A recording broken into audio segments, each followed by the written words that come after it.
Clearly they're using as an example to intimidate every attorney going. Let's face it, of the 208,000 attorneys in California, not one attorney has stood up against them, which shows that all 208,000 attorneys in California are intimidated. No attorney wants to go to jail. This is why they're doing it to me, because they want to keep the other attorneys in line. That's right. As a result, this is also creating a way whereby attorneys are not really out there advocating for their client because they're afraid to go against these judges. So the question becomes, why should we even hire them since we know that they can't really effectively do their job? Well, there's no question that that the attorneys are afraid. I mean, it's absolutely true, because what happens is that if you have an attorney that is going up against the county, you know, that attorney is not going to go in and try and knock the judge out. He knows that if he does that, he's going to end up with the same problems that I've had, that they'll try and go after him for disbarment, that they'll try and break him, they'll try and break him financially, they'll try and throw him in jail. No attorney has the guts to do that. But if I win, then all these judges are in trouble, and all the cases get turned over. Then people who lost these cases can come in and get the cases turned over, or we vote the judges out, and we have an honest judicial system coming in. Now let's face it, we'll never get rid of corruption. I mean, back in the days of Aristotle, if you read Aristotle's rhetoric, you find your call may be monitored or recorded. You find that Aristotle talks about corruption. So corruption is always here, but it's up to us to watch out and make sure that it doesn't keep going. And that's what we're doing. And if these attorneys don't have the guts to stand up for their clients, then maybe they should get out of the business. I agree. And see, Thank you. But at the same time, you're setting up an example and showing a way of how to combat them and how to fight.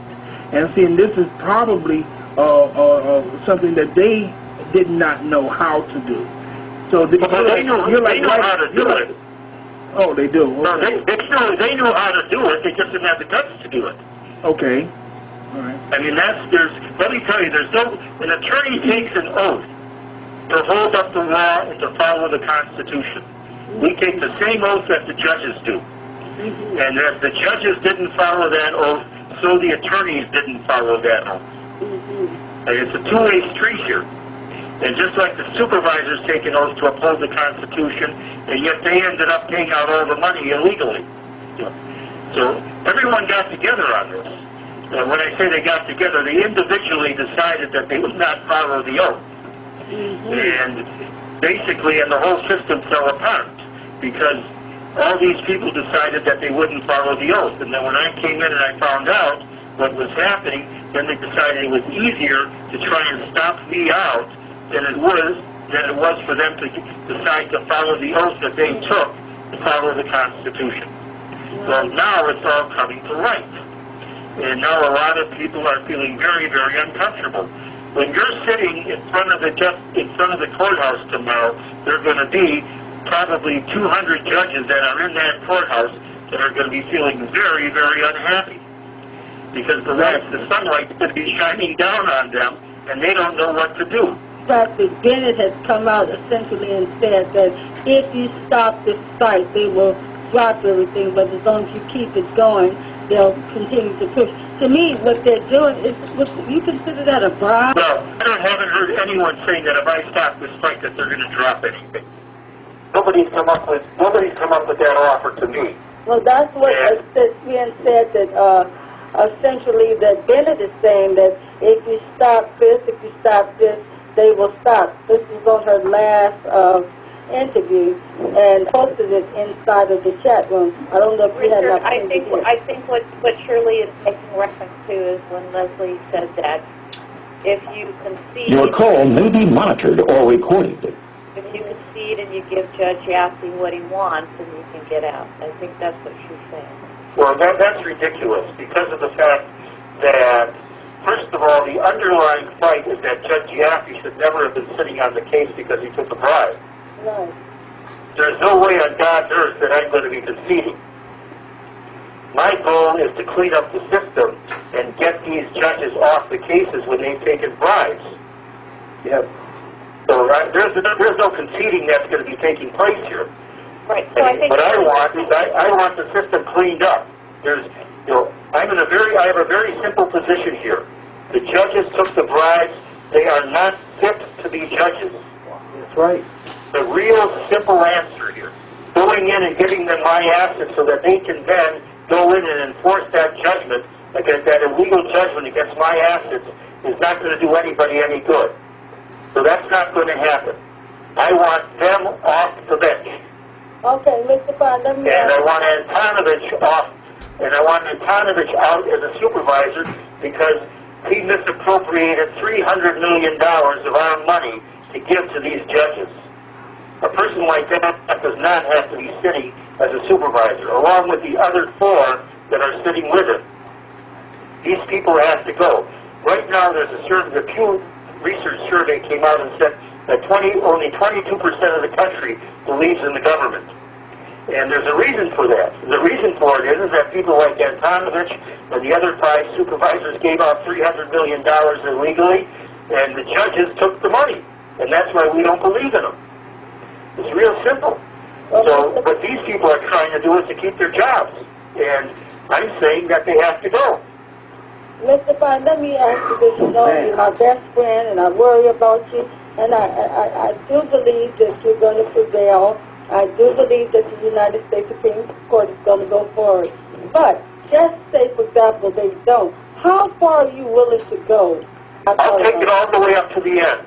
All the way to the end. All the way All the way to the end. As long as I have the people behind me, I will take it to the end. Because, let's face it, I don't want to live under tyranny. I don't want to live in a country that's like Iraq, Iran, Afghanistan, or Russia under Stalin. That isn't the country that we have. That's not the country that I want, and I don't think that's the country that you want. No, and that's not the country that So we want. basically, we're in this to the end. Because there's one thing, is that these people are only in office for a certain period of time, and then they're out. Your call may be monitored or recorded. So we can outlast them. That's We right. know it, and they know it. So consequently, we will outlast them, and we will prevail. We know that. They know that. They're like a dead whale. And then I feel sorry for the whales, so it's a bad analogy because I like whales.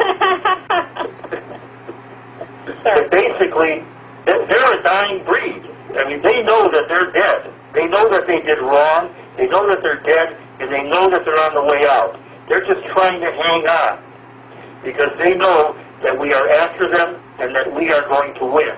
Ultimately, they will lose. Well, let me give you some information, some good information, if I may. Zena just emailed me with Popular, and she works with Disclosure Watch. They're on their way to Washington, D.C. She's out there in Indiana area, and they'll be speaking with the Congress on behalf of you. And also, I don't know if you know this, but Alex Jones has picked up the call, so it's starting to get out there. Well, tell Alex thank you. I think the interview with Alex, I really enjoyed that interview. Alex is a terrific guy.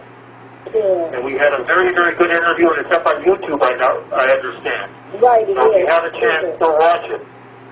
Yeah, I've been putting it out there on the Facebook and everything. I think you're going to prevail.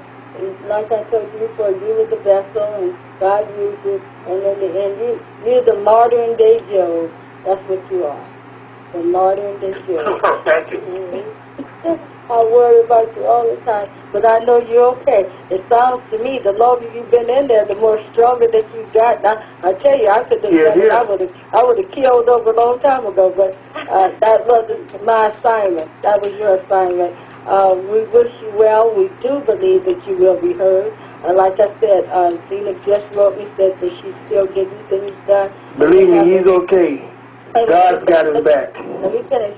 They have a meeting with Capitol Hill on your behalf, along with other attorneys. I guess they call the critics of the court. So your issue will be coming up. So she just emailed that to me. Well, good. Well, look, thank everyone. I thank everybody for being there for me, the family, Mary Ellen and Tori, and I really appreciate it. I can't express my gratitude. It's so great. Remember, this is a cause that it's our winning back our country. Well, And if you need we to don't win it, call, we don't have a country. if you need to call again and call in again, you can use this. Your call may be monitored or recorded. Okay, thank you. Thank you for that. And once again, everyone, thank you for everything. If you have a chance to be in Washington, be in Washington. If you have a chance to be in Los Angeles, be in Los Angeles. Keep those letters going to the Supreme Court, to your Congress people. You know, we keep the pressure on, they clap. You're the modern day Joe. That's what you are.